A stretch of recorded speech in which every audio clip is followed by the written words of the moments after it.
Hello Hearthstone fans and welcome to the Skype One Nation of Gamers Hearthstone Academy daily recap for December 18th.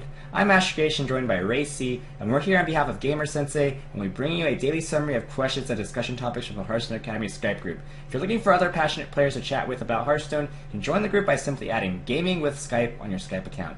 Don't forget to check out the tournament between the 19th and 21st, where Kalento, Zalay, Strifecrow, and Frozen are teaming up with the students that they coached during the event.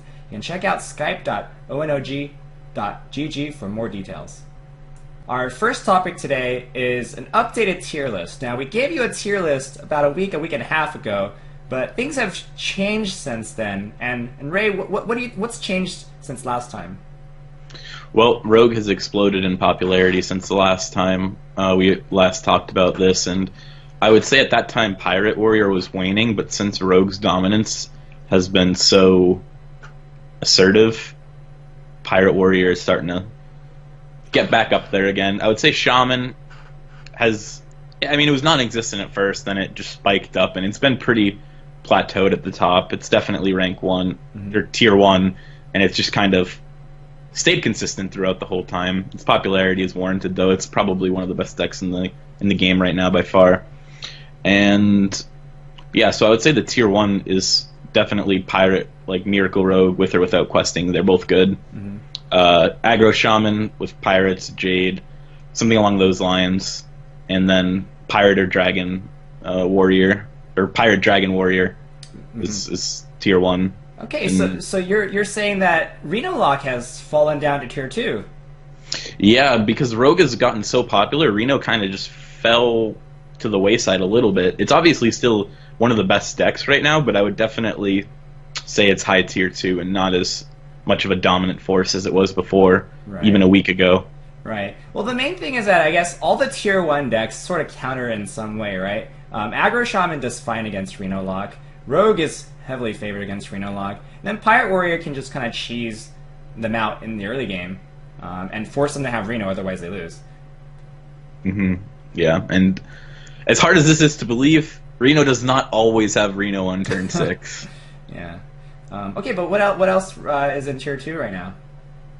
I would say the tier 2 consists of pretty much all the Druid decks excluding Jade Druid, so Mali, Kun Druid, Mali Druid, the Cthulhu Kun Druid, that all those combo decks are pretty much tier 2 for Druid.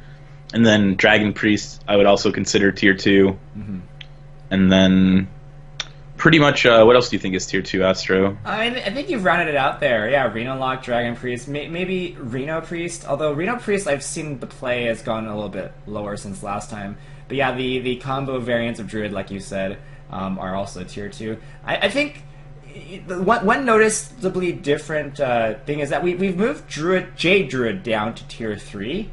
And I think that has a lot to do with its overall power level. I think the thing is, Jade Druid's a very straightforward and easy deck to play for the most part.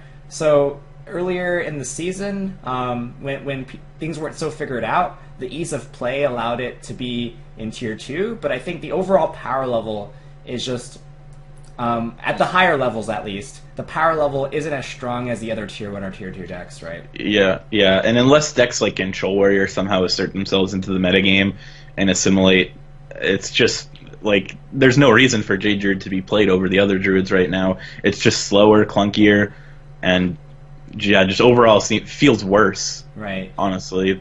Well, yeah, on that topic, yeah, I think Jade Druid could surge back up. So the main thing is that it's Jade Druid's made to kind of beat control decks, right? Because in the Infinite Jade Dream, and so it would be really good against Control Warrior. It does really well against Reno Lock, and when Reno Lock was tier 1, I think Jade Druid was a little bit better. But the problem with Jade Druid is that it loses to Rogue harder than the other Druids do. So not only is it way worse against Rogue, but also Reno Lock's a little bit worse, and there's also no other control decks. Yeah, that's mainly the issue. The metagame is kind of devolved into just aggro and combo right now. That seems like all I'm facing every game is either some type of aggro deck or a combo deck.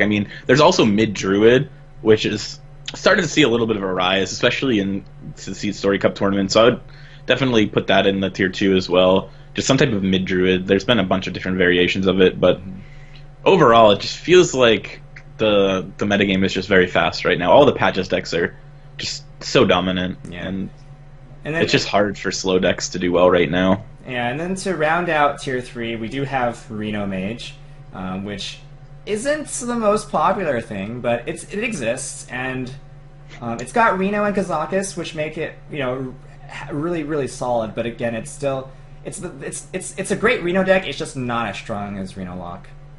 Yeah, for sure. Yeah, I think that's basically where we're at right now in the metagame.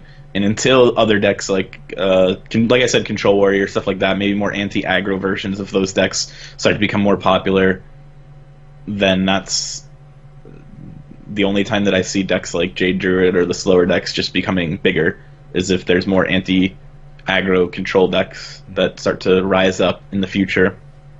Our second topic today is regarding Midrange Shaman, and this is a deck that we actually didn't put into the tier list.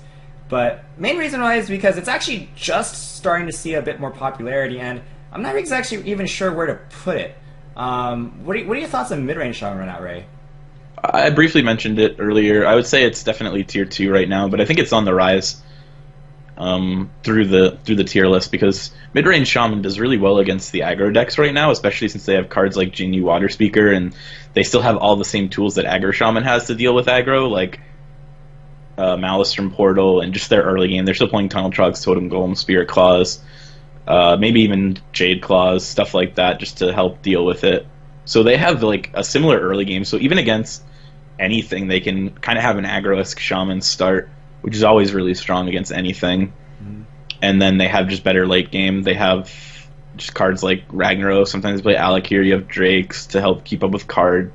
You have some of them are playing Thunderbluff just like last format. Stuff like that. Just strong mid-range cards are helping to close out the game later on. So if you're able to stave off the early game from other decks, you can kind of stabilize and then just have an infinitely better later game and mid-game than the other decks in the format. Yeah, it does have those stability tools like you mentioned, Jinyu Water Speaker, and then of course you can play a very cheap Thing from Below later on as well to taunt up and then kind of just stop the aggro decks from hitting you and then healing. So that's kind of interesting. But how do you think it does against Reno Lock, for example? And Reno Lock's gotten access to a lot more AoE, and of course, what are its weaknesses? Possibly Rogue? Yeah, I would say that the deck pretty much loses to control decks, Priest in general is just like an awful matchup. So like Reno Priest, Dragon Priest also has a lot of very strong mid-game, late-game cards. Dragon Fire Potion is always going to usually clear your board, stuff like that. Yeah, so any type of like slow deck is generally going to be really favored against you, just because you are not really equipped to deal with it unless you start taking in cards like Bloodlust to just burst them out of nowhere. Yeah, those are the weaknesses. I would say Rogue is also a pretty weak matchup because you have no good way to deal with concealed minions, and conceal Rogue decks are starting to become more popular. I would say it's like a 50-50 split between whether a Rogue deck is even playing Conceal or not. So if you hit Rogues that are playing Conceal, you're not really going to have a good time. You don't have any good answers to concealed minions. But if you're playing against lists that are more like Mr. Yagoots, who's not playing Conceal, then you definitely have a chance because you have cards like Hex and stuff like that to deal with big minions. And right. Yeah, like hexing their big Edwins, hexing their Tomb Pillager and denying them the coin. Those are actually not too bad hex targets, right? Yeah, I've even seen Midrange Shamans tech in cards like Earthshock for Rogue, or even Jason Zhu the other day was playing Stormcrack for the Rogue matchup, because hitting 4 health is actually really, really pertinent against Tomb Pillager, Drake, Gadgetson, stuff like that. Makes sense. Oh, yeah, that's kind of interesting. So I guess like you were talking about how the strengths versus aggro. So I guess you can build it like really, really anti-aggressive, but just tech in that Bloodlust, just so you have that possible win condition against control decks. What do you think? Is that the best way to build it? If you're playing against control, for sure. But I think right now, like at least in my experience, I have been playing maybe one Reno Lock out of every 10 games. Like it's been pretty Shaman infested and Pirate Warrior and Dragon Warrior infested for me, at least. Yeah. Alright, so maybe you just don't even take in the Bloodlust at all. Yeah, until I start to see more control decks, I don't really have a reason to right now. So it's all up to what you're seeing. I would say you can kind of judge that for yourself. Yeah. All right, yeah. If you guys want to play something that's up and coming, that's slightly off meta, definitely give Midrange Shaman a try. The funny thing is, at the end of last season, I would never even say that Mid Shaman was off meta. Oh no. But yeah, definitely give it a try.